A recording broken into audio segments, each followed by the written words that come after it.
The Birth of Glory, a devotional for the seasons of Advent, Christmas, and Epiphany, produced by Northside Church. Thursday, December 11th. Our passage today comes from Psalm 85, verse 8. I will listen to what God the Lord says. He promises peace to his people, his faithful servants. But let them not turn to folly. Whatever situation you are in, it is giving birth to something in your life. When we learn to listen to God in our situation, we allow God to bring forth something both meaningful and transformative. This is exactly what our psalmist is telling us today. I will listen to God, and God will bring peace. Unfortunately, we often allow our situation to drown out the voice of God, and this almost always leads to folly and foolishness, which in turn leads to more pain and suffering.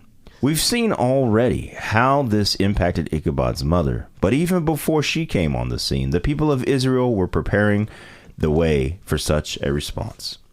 The Israelites found themselves in a fight with their most common enemy, the dreaded Philistines. As the battle began to unfold, the Philistines quickly killed some 4,000 Israelites on the battlefield, and their situation was looking quite bleak. Rather than turn to the Lord in prayer or listen to what God might have been saying to them in this moment of conflict, the Israelites allowed their situation to push them into folly. They decided to take matters into their own hands. They retrieved the Ark of the Covenant and the representation of God's glory with the people of Israel, and when it arrived in the Israelite camp, all Israel raised such a great shout that the ground shook. 1 Samuel chapter 4, verse 5. But that was it. That was the whole plan. Grab the ark and shout.